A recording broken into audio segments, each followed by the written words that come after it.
Spicy Lemon. Hello everybody and welcome to the video. Now this is going to be a bit different from our normal content, and just to be blunt, we are essentially going to be talking about the struggles of game dev and what you need to know as a beginner. And this is going to be put over footage of me making the watchtower for Spunk, so this is going to be an adding to Greenehorne video.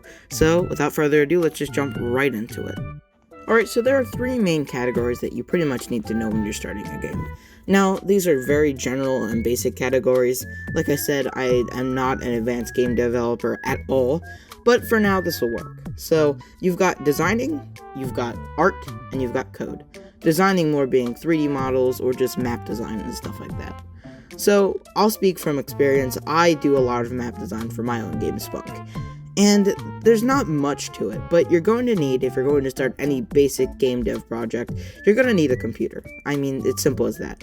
I'm not sure if there are too many other options to work with, like Unity. I don't know what else you can run it on, but you're going to need a computer or a laptop, or something that you can reach the internet on. So, a lot of this is going to be done by, you'll learn eventually, but when you're doing the basics, make sure you stick to tutorials. So with design, essentially, like when I make my models, it depends on the style that you're going for. But if you're trying to make it cartoony, keep it simple. You don't need to overly complicate things. That can be used for texturing. But if you're going for realistic things, follow the same advice. Keep it simple, because you want to keep the polygon count down. Now this is important because polygon counts are what make your game run better. The less polygons, the less space it's going to take up, and which means you're essentially going to have less things to do, and less things for the computer to run, which is obviously going to make it go faster when you're actually playing the game. Now, for a lot of these basic games out here, you don't need to worry about this, but if you're making a large-scale project, just keep this in the back of your head when you're modeling. Another big thing I've noticed is that you need to take advice. Now, it can hurt. A lot of my beginning models were not the best at all. And to be quite honest, I'm kind of embarrassed of them looking bad. But that's not bad. Every artist has to start somewhere. And essentially, this is what's really going to, progress you along as a game dev. It's going to help you learn, and as you make your project, it's going to make it look better and better. I've gone back and remastered tons of things. You can even check the recent Spunk devlog. I overhauled the beginning area because I just want it to look better. And this is always good. You need to take advice. But like I say all the time at the end of our videos, when you give us advice, make sure the people are actually giving you good advice. Ones that you can learn from, not just, this sucks. Well, why does it suck? I need to know this. If you don't know these things, then you're just going to be sad because it's not good and you don't know how to make it better. And my last big advice is to watch tutorials. Even if you don't have a good idea of something but you're advanced, just try to watch tutorials on things. I try to mostly freehand stuff because I don't like, taking other people's things. But if you are going to watch a tutorial, try to remaster it a little bit. Put your own spin on it.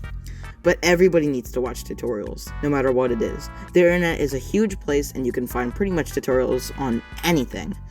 Especially Blender Guru. He does a good bit of beginner tutorials. So if you want to watch that, I'll probably leave it linked in the description down below.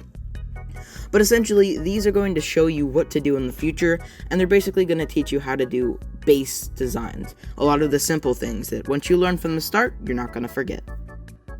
Alright, and now I'm going to be speaking for coding. Now, I know a good bit for map design, and a little bit for drawing, but coding is not my expertise. I'm actually trying to work on learning coding right now, so that's going to be a future video coming up. But essentially, all I can say from my progress so far, watch tutorials. Coding is extremely difficult. It's essentially learning another language. And just like trying to speak Spanish, if you're American like me and you're trying to learn a different language, or just learning any new language, it's going to be difficult. You need to watch tutorials from more advanced people, because you're not just going to learn it from the start.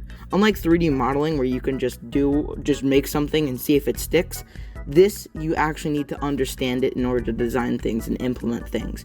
But once you have it down, it's like riding a bike. It will be secondhand nature, and you know what to do. Now, like I said before, I am really not that good at coding, so take everything I say with a grain of salt.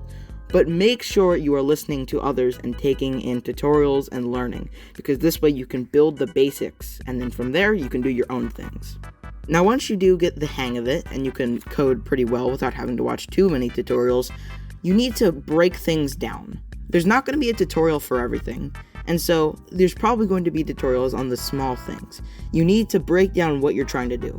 Say you're trying to make a battle system, and you want them to spawn in an area and then start attacking. You need to figure out the different parts of that, the different sequences. Now, like I said before, I don't know a lot about coding, so take this with a grain of salt, but what I'm trying to do is piece it together. You want to learn each individual thing, do that, and then try to connect it together. But there's probably much better methods to this, so correct me if I'm wrong down in the comments, so that this way we can show other people that I'm not being an idiot here and that you actually are learning good advice. Alrighty, and for the final section, this is going to be drawing, or art things. Now, this can be taken in a wide range of different concepts.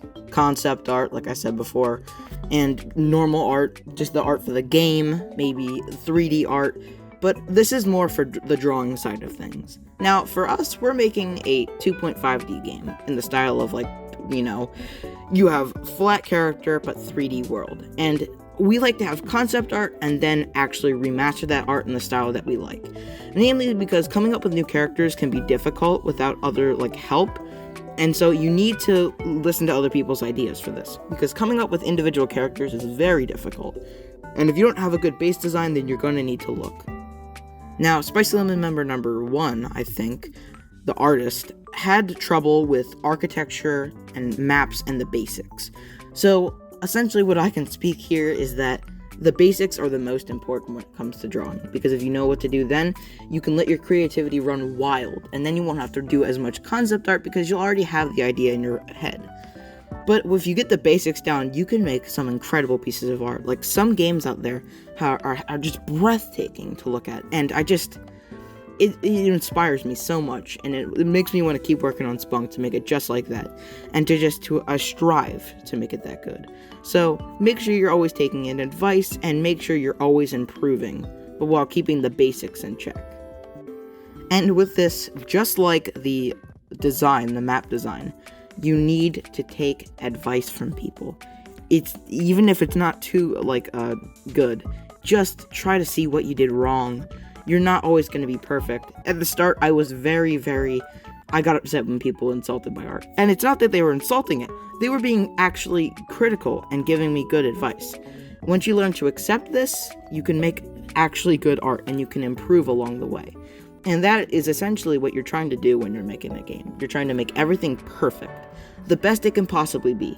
And if you can do this, then you're going to be able to pump out a good game. And so, with that, there's not too much left. So let's just head into the outro. And that's it for the video. Thank you guys for watching. If you guys really liked the video, which you made it this far, so you probably do, but I don't know, why don't you leave a like or subscribe? It's always optional, and you can always take it back. But it's all optional, so you don't have to. If you really like this, why don't you give us some advice as well? We'd love to see your comments and see some feedback, so that this way we can improve this series, if it is a series, and give you more of it. And without further ado, don't forget, you're amazing.